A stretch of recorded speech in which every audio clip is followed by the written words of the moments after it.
सुरभि मिश्रा और आप देख रहे हैं अपना बिहार। बारिश के मौसम में डेंगू का डंक बिहार के लोगों को डरा रहा है। राजधानी पटना के साथ ही दूसरे जिलों में भी डेंगू के मामले लगातार सामने आ रहे हैं। एक छोटा सा मच्छर कितना खतरनाक साबित हो सकता है, इसे डेंगू बीमारी को देखकर समझा जा सकता है। राज्य सरकार की ओर से डेंगू बीमारी के साथ ही उससे बचाव के भी उपाय पर लोगों को जागरूक किया जा रहा है। बड़ा सवाल है कि डेंगू के बढ़ते मामलों के बीच बिहार के अस्पताल कितने तैयार हैं।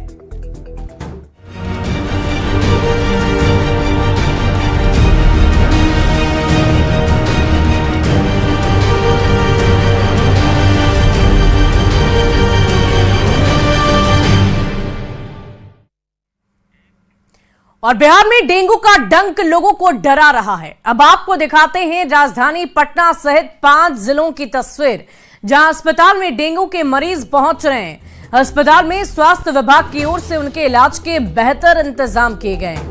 मुजफ्फरपुर, दरभंगा, पटना, गोपालगंज और मुंगेर की 5 अलग अलग तस्वीरें हैं, जहां स्वास्थ्य व्यवस्था बेहतर करने की कोशिश की गई है अस्पतालों की तरफ से, ताकि डेंगू के मरीजों को किसी तरह की कोई समस्या ना हो। आप इन छोटी छोटी खिड़कियों में तस्वीरें देख पा रहे होंगे कि अलग अलग बेड पर मच्छरदानी की भी व्यवस्था है और सभी वहां पर जो भी इलाजरत मरीज हैं उनकी सेवा लगातार अस्पताल प्रशासन की तरफ से की जा रही है।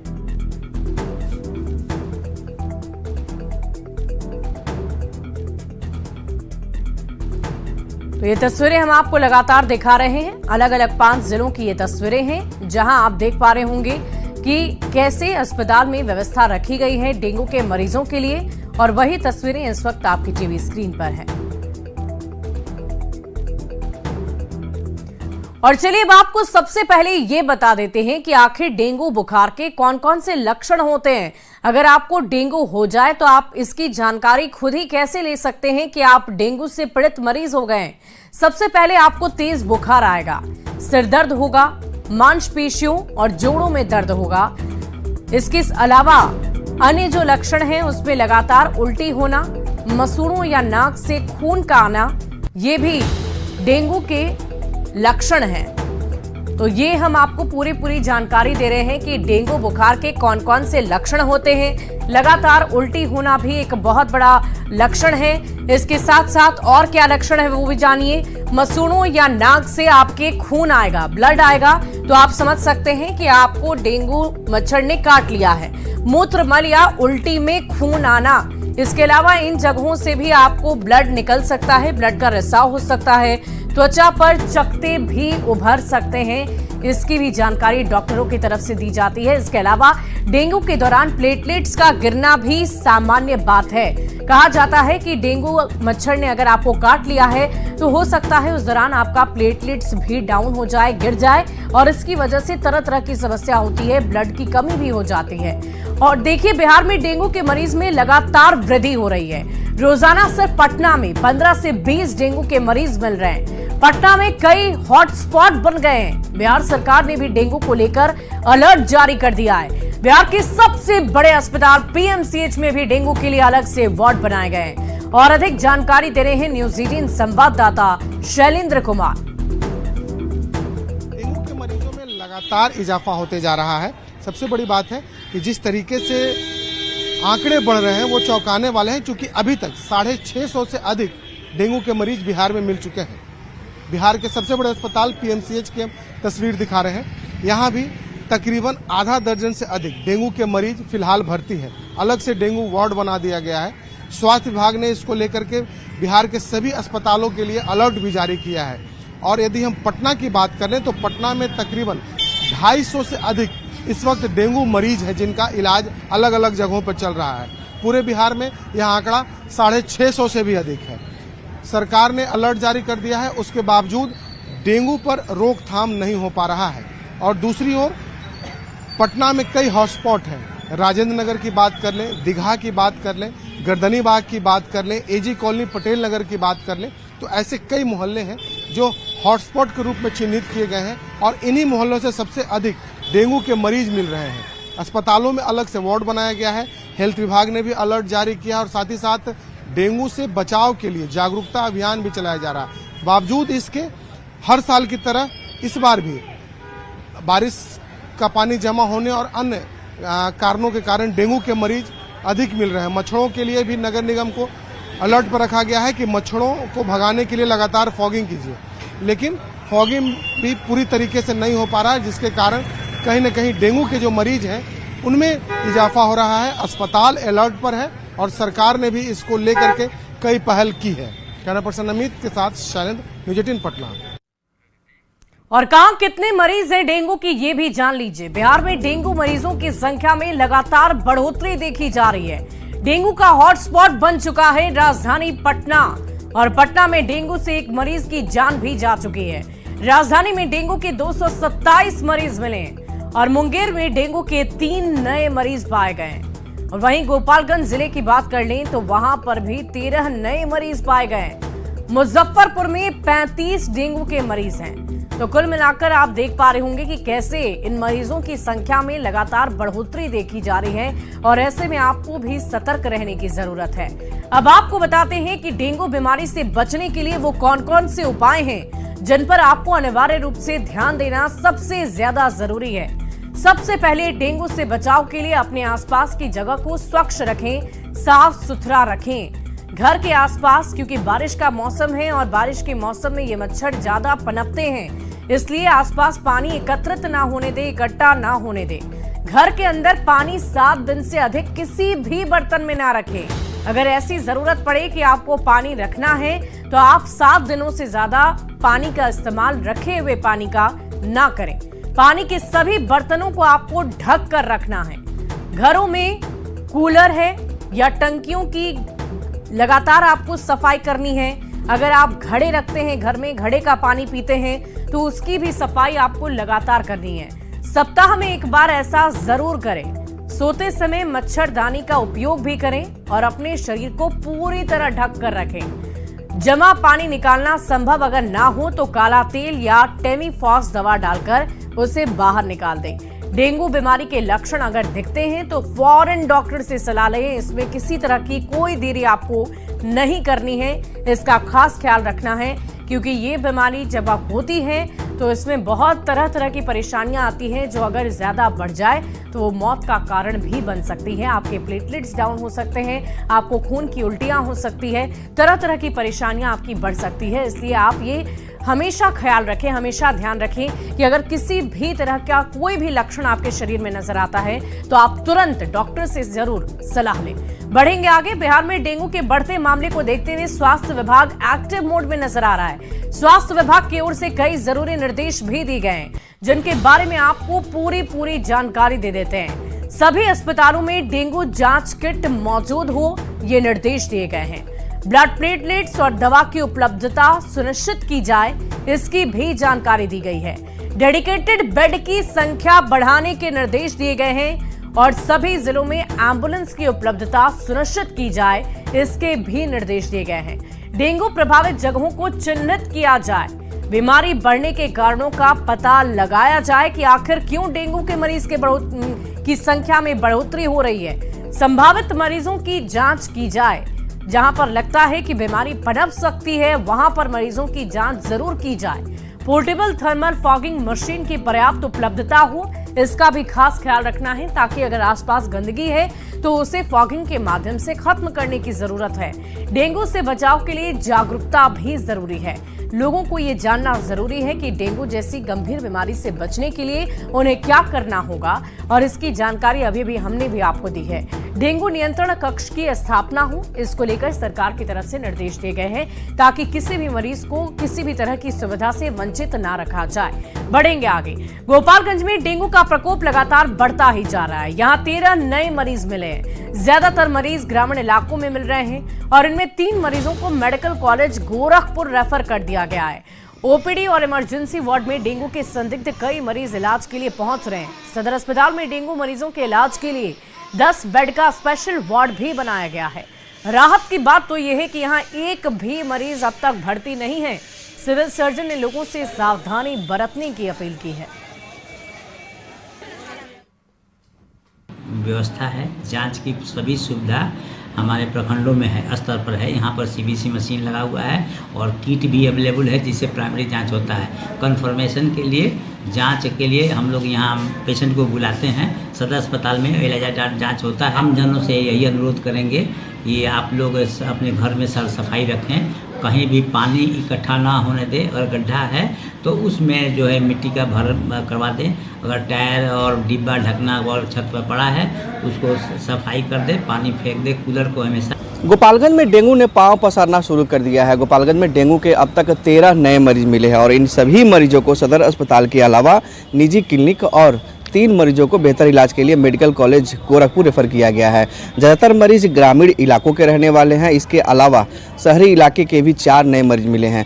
तो ऐसे में डेंगू को लेकर स्वास्थ्य विभाग की ओर से अलर्ट जारी किया गया है। सिविल सर्जन ने कहा है कि डेंगू से संबंधित मरीजों की जाँच के लिए सदर अस्पताल में पर्याप्त मात्रा में किट उपलब्ध है। इसके अलावा अनुमंडल अस्पताल और सभी सामुदायिक अस्पतालों में भी डेंगू के जांच के लिए इंतजाम किया गया है। सदर अस्पताल की बात करें तो सदर अस्पताल में कुल 10 बेडों का स्पेशल वार्ड भी बनाया गया है। इसके अलावा अनुमंडल अस्पताल में 4 बेडों का अस्पताल बनाया गया है। इसके अलावा सभी सामुदायिक स्वास्थ्य केंद्र और रेफरल अस्पताल में भी डेंगू के मरीजों के इलाज के लिए 2-2 बेड का स्पेशल वार्ड बनाए गए हैं। तो ऐसे में गोपालगंज में भी प्रशासन की ओर से डेंगू को लेकर अलर्ट जारी करते हुए मरीजों से सावधानी बरतने की अपील की गई है। क्योंकि जिस तरह से डेंगू का लार्वा लगातार नए इलाकों में बढ़ रहा है और ग्रामीण इलाकों में डेंगू के पॉजिटिव मरीज मिल रहे हैं, इसको लेकर स्वास्थ्य विभाग एक बार फिर से अलर्ट मोड में आ गया है। गोविंद कुमार, न्यूज़ 18 गोपालगंज।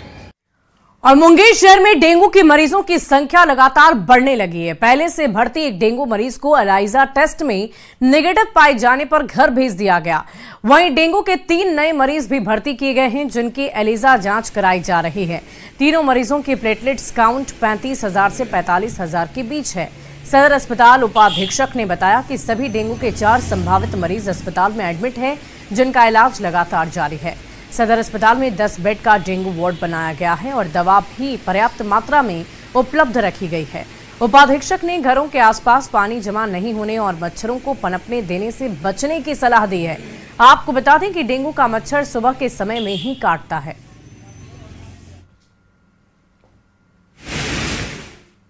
घरों के अंदर रहें और जब घर के अंदर रहें तो सोने के वक्त में मच्छरदानी का प्रयोग करें। दिन में गोधूली बेला के समय इसके मच्छर काटते हैं, बाहर निकलते हैं, तो घर में ऑल आउट का उपयोग करें या मॉस्किटो कॉइल का उपयोग करें। बच्चे जब बाहर निकलते हैं तो उनको ओडोमॉस टाइप की जो क्रीम लगाई जाती है वो लगा करके उनको भेजें और घरों में पानी इकट्ठा ना होने दें, क्योंकि इसका जो लार्वा फैलता है वो जमे हुए पानी में फैलता है। तो जहाँ भी पानी जमा हुआ है, चाहे छोटा सा पॉन्ड हो या कोई टायर हो या कोई बर्तन हो, उन सब चीज़ों को फेंकते रहें। हर 2 से 3 दिनों पे पानी को बदलते रहें। और उत्तर बिहार के सबसे बड़े अस्पताल दरभंगा के डीएमसीएच में स्पेशल डेंगू वार्ड बनाया गया है। अस्पताल कैंपस के 2 मंजिला भवन में 24 बेड का वार्ड तैयार किया गया है, जिसमें ऑक्सीजन सहित सभी तरह की सुविधाओं के साथ डॉक्टर और नर्स की ड्यूटी भी लगाई गई है। राहत वाली खबर तो यह है कि अभी तक एक भी मरीज वहां पहुंचे नहीं हैं। डीएमसीएच के डेंगू स्पेशल वार्ड से और अधिक जानकारी दे रहे हैं न्यूज़ 18 संवाददाता विपिन कुमार। पूरे बिहार में डेंगू का कहर है और डेंगू को लेकर पूरा प्रशासन अलर्ट मोड पर है। हम अभी दरभंगा के डीएमसीएच मेडिसिन विभाग के परिसर में हैं और यहाँ आप देख सकते हैं कि ये डेंगू वार्ड बनाया गया है। ये स्पेशल डेंगू वार्ड है जिसमें 2 मंजिला में 12 बेड लगाया गया है। 12 बेड नीचे और 12 बेड ऊपर, जिसको लेकर यहाँ उत्तर बिहार के सभी डेंगू मरीज यहाँ रेफर किए जाते हैं, जिसको लेकर यहाँ व्यवस्था पूरी कर ली गई है। लेकिन राहत वाली खबर ये है कि दरभंगा जिला में अभी तक एक भी डेंगू मरीज की भर्ती यहाँ पर नहीं हुई है, न ही रेफर किया गया है। आप देख सकते हैं कि ये नीचे जो मंजिला पर बना हुआ 12 बेड का है, यहाँ ऑक्सीजन युक्त पूरी आधुनिक व्यवस्था से यहाँ पर लेस है और डेंगू जो मरीज आएंगे उनकी इलाज भी किया जाएगा। ऐसे में राहत वाली खबर है कि अभी तक एक भी डेंगू के मरीज यहाँ नहीं आए हैं। यहाँ कर्मी हैं, हम उनसे जान लेते हैं कि स्थिति क्या है। क्या स्थिति है डेंगू को लेकर? स्थिति ठीक है सर, यहाँ जो भी मरीज आते हैं पूरा कंप्लीट होकर जाते हैं, ठीक होकर जाते हैं। अभी तक आया क्या है? जी, पिछले महीने हम आए थे 2 मरीज, उसके बाद वो यहाँ से ठीक होकर चले गए, उसके बाद नहीं आया। अभी क्या है? अभी है कि नहीं? जी नहीं, अभी नहीं। और जिला दूसरे जिला से भी आते हैं जी हाँ, जी हाँ, दूसरे जिला से भी आते हैं, लेकिन नहीं आए। अभी नहीं आए। व्यवस्था कितने बेड की बहुत अच्छा है व्यवस्था, 12 बेड का है, नीचे 12 बेड का ऊपर है। इन्होंने जो बताया कि यहाँ पे पूर्ण व्यवस्था है डेंगू मरीज के लिए, लेकिन ये है कि अभी तक एक भी मरीज यहाँ पे नहीं आया है। विपिन कुमार, न्यूज 18 दरभंगा।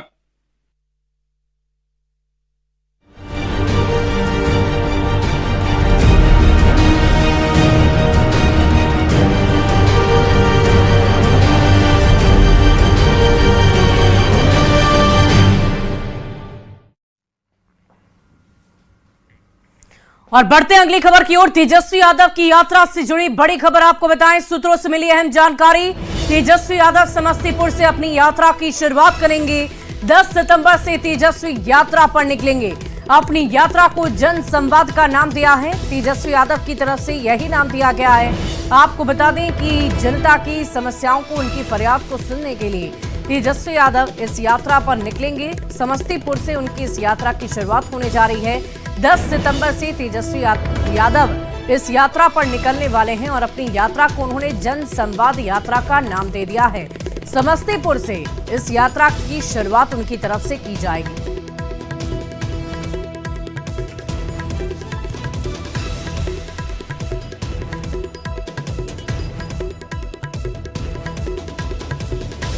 और इसी बीच गोपालगंज से एक बड़ी खबर आपको बताएं। थावे टोल प्लाजा पर संवेदक से मारपीट हुई है। आरजेडी नेता रंजीत यादव पर मारपीट का आरोप लगा है। गुर्गों के साथ रंजीत यादव ने मारपीट की है। मारपीट का सीसीटीवी वीडियो सोशल मीडिया पर बहुत तेजी से वायरल हो रहा है। पीड़ित ने थाने में इस पूरे मामले को लेकर शिकायत दर्ज करा दी है। उचका गांव के थावे टोल प्लाजा की ये पूरी घटना बताई जा रही है। तस्वीरें इस वक्त आपकी टीवी स्क्रीन पर है। सीसीटीवी में ये पूरी वारदात कैद हो गई है और इसी के आधार पर अब पुलिस की तरफ से आगे की कार्रवाई की जाएगी।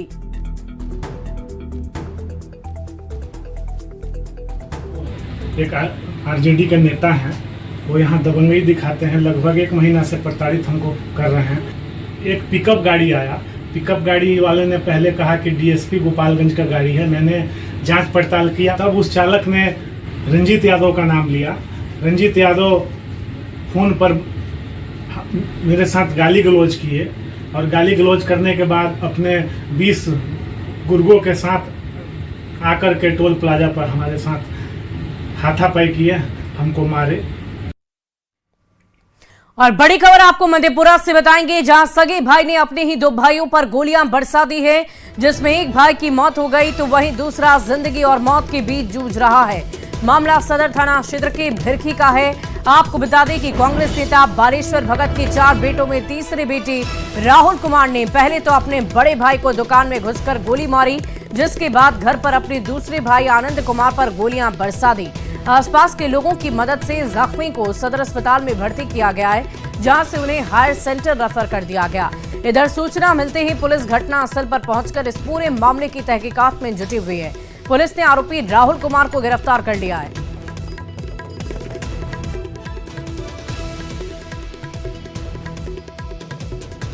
अगली खबर बेतिया से आपको बताएं, जहां करोड़ों रुपए से खरीदा गया डस्टबिन 20 महीने में खुद ही कूड़ा बन गया। शहर से अधिकांश डस्टबिन गायब नजर आ रहे हैं। आशंका जताई जा रही है कि कूड़े के साथ साथ डस्टबिन को भी उठाकर बाजार में बेच दिया जाता है। मामले के खुलासे के बाद नगर निगम प्रशासन की ओर से कार्रवाई शुरू कर दी गई है। दरअसल शहर में चौक चौराहों पर स्टील और लोहे के डस्टबिन लगाए गए थे और इसके लिए नगर निगम ने करोड़ों रुपए खर्च किए थे, लेकिन चौक चौराहों से डस्टबिन को उखाड़ दिया गया है। आलम तो ये है कि कचरा ढोने वाली गाड़ियों में डस्टबिन को ले जाते हुए देखा गया है। आरोप लग रहा है कि डस्टबिन खुद निगम के कर्मचारी ही गायब कर रहे हैं। मामले के खुलासे के बाद निगम की ओर से टीम बनाकर कार्रवाई लगातार की जा रही है। 2 तस्वीरें आपकी टीवी स्क्रीन पर हैं। मामले में कार्रवाई होगी उसकी तस्वीर हम आपको दिखा रहे हैं, लेकिन उससे पहले जिस मामले पर कार्रवाई होगी उसकी तस्दीक करते ये तस्वीर भी आप देख पा रहे होंगे, कैसे कचरा गाड़ी में ही डस्टबिन ले जाया जा रहा है। हम लोग जब तक जनप्रतिनिधि, पार्षद और नगर निगम के और विंग के जो कर्मी हैं निगरानी नहीं रखेंगे, आम जनता निगरानी नहीं रखेगी, तब तक लोहा का और स्टील का जो डस्टबिन है जो चोरी हो रहे हैं उससे एक तो नगर निगम का राजस्व का हानि है, बर्बादी है, और शहर में जो हम लोग कूड़ा को एक जगह इकट्ठा करके रखना चाहते हैं, फिर वहां से उठाकर बाहर करना चाहते हैं, उसमें भी दिक्कत है कि जब डस्टबिन चोरी हो जाती है तो कूड़ा लोग चौक चौराहे पे फेंक देते हैं, जो गंदा दिखता है। हमको नगर निगम बेतिया के निवासियों से भी अनुरोध है कि आपके मोहल्ले में जो डस्टबिन है उसको कोई अवैध व्यक्ति उठाते हैं या निगम कर्मी ही उठाते हैं तो पूछे जरूर क्यों, कहाँ ले जा रहे हो। क्योंकि डस्टबिन इस चौक के लिए कड़ांकित है, तो यहाँ से तुम डस्टबिन नहीं हटा सकते हो, कूड़ा हटाओ, कूड़ा ले जाओ। अब ऐसे में न्यूज 18 पूछता है सवाल कि आखिर कूड़ेदान पर किसकी लगी है नजर, किसके आदेश से डस्टबिन को हटाया जा रहा है, ये भी एक बड़ा सवाल है। इसके साथ साथ 2 साल में कैसे गायब हो गए आधे से अधिक डस्टबिन। महज 2 साल में ही इतने सारे डस्टबिन आखिर गए कहां? कचरा गाड़ी पर कैसे लदा था डस्टबिन, किसने उसे लादा और कहां लेकर जा रहे थे, ये भी एक बड़ा सवाल है। क्या निगम के कर्मचारी ही इस पूरे मामले में शामिल हैं? क्या उनकी तरफ से ही डस्टबिन कूड़ेदान की चोरी की जा रही है? आरोपियों पर कब तक सख्त कार्रवाई होगी, ये भी एक बहुत बड़ा सवाल है।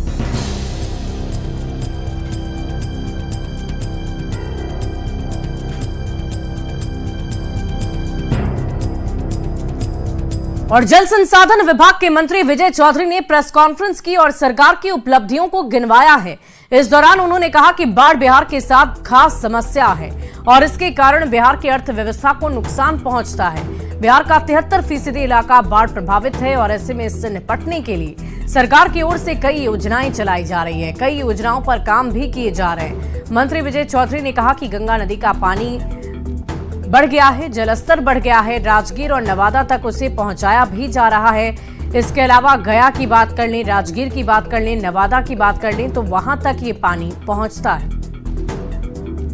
का प्रमुख कार्यक्रम है 7 निश्चय 2 और 7 निश्चय 2 के तहत उसका जो एक प्रमुख अवयव है, जो एक तरह से पूरे प्रदेश के किसानों के लिए इसका प्रावधान किया गया है, वो है हर खेत को सिंचाई का पानी उपलब्ध कराने की योजना।